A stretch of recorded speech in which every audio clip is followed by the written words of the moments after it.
how do we get to be like we are? Well, that's the question that a lot of theorists have talked about over the ages, and Erik Erikson was no different. As a matter of fact, he started out as an illegitimate child, which some people think is one of the reasons why he was so darn interested in finding out how we get to be the way we are, because as he grew up, he recognized that his beginnings weren't what he originally was told they were. But when Erikson was an art teacher, he met somebody who was a psychoanalyst. As a matter of fact, it was Sigmund Freud's daughter. Good way to start out in the biz. And so he underwent psychoanalysis. And he was so impressed with it that he wanted to go into the business himself, and so he did. He went to the Vienna Psychoanalysis Institute, which was the epicenter of everything that was about psychology back then, back in the day, and he immersed himself in it.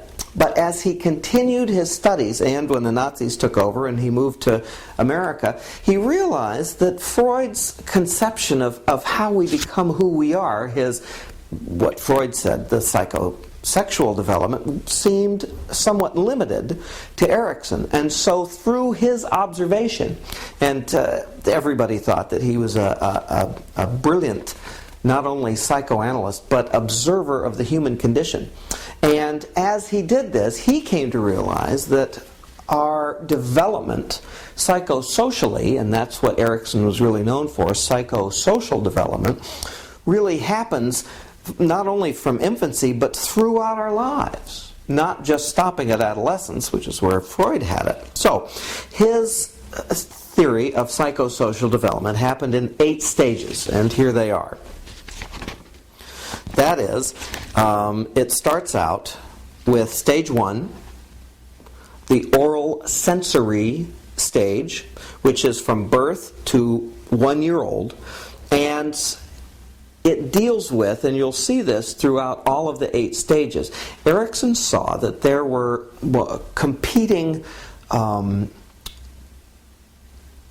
concepts that were vying for our attention at these various stages, and that they culminated in a watershed event that we had to decide how we were going to do it.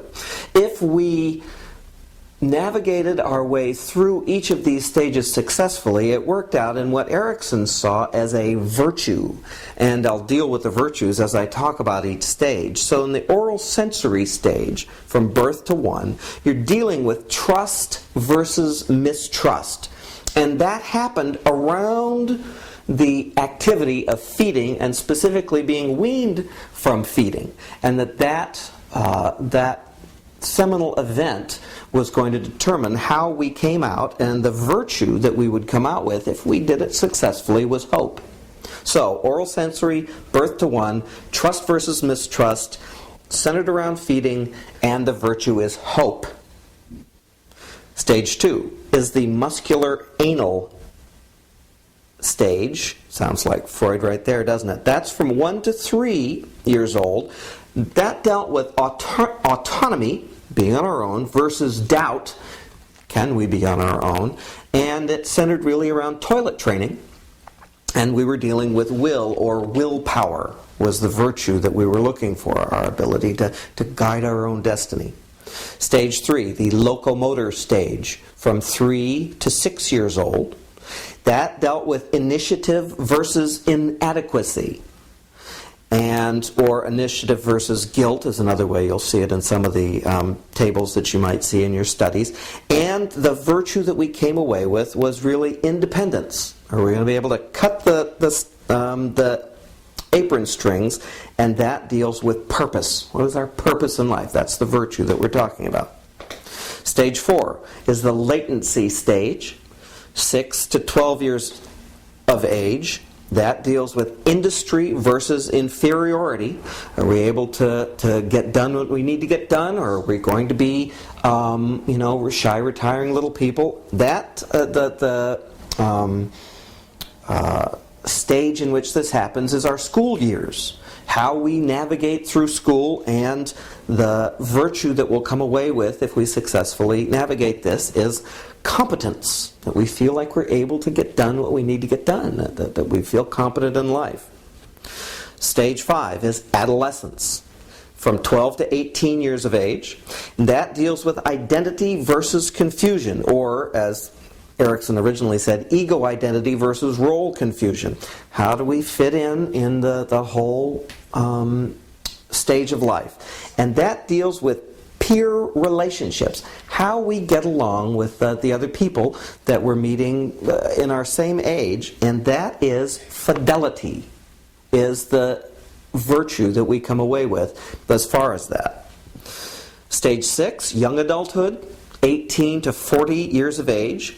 That deals with intimacy versus isolation. Are we going to form intimate relationships, trusting relationships, or are we going to seal ourselves off and be isolated? This happens in the context of our love relationships. And as we navigate that, we come to the virtue of love in intimate relationships and work and family, but he saw love as the overarching virtue that we'd get out of that. Stage 7, middle adulthood, ages 40 to 65. That is generativity versus stagnation. Generativity in the being able to guide the next generation, seeing ourselves as passing the baton, as opposed to just sitting in a chair and vegetating. This happens in the arena of parenting, not just our own children, but parenting in the wider version. So whether or not you had kids, generativity versus stagnation was still something that you had to deal with, and that was going to result in the virtue of caring, that we were going to become caring individuals. And finally, stage 8, maturity, would be age 65 until we die. So if you're living to be 100, you could be in this stage for a long time, and that is integrity versus despair, or ego integrity versus despair.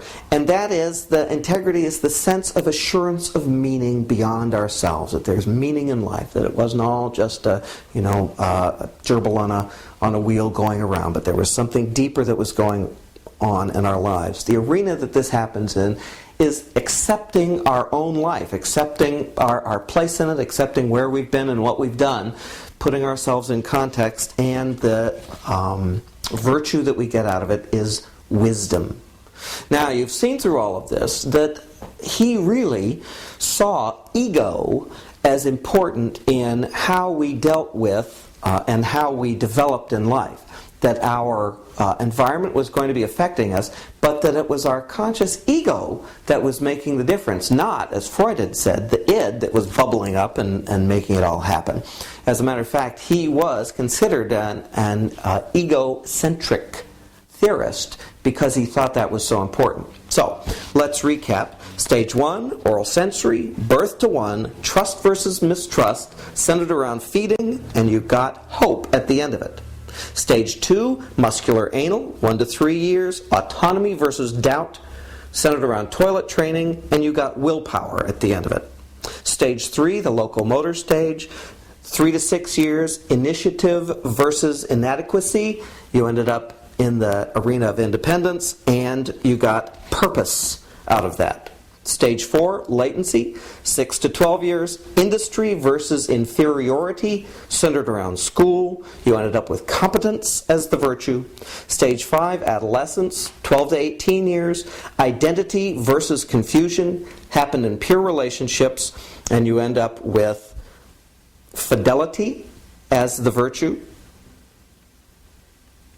Stage 6, young adulthood, 18 to 40, intimacy versus isolation, happens in love relationships.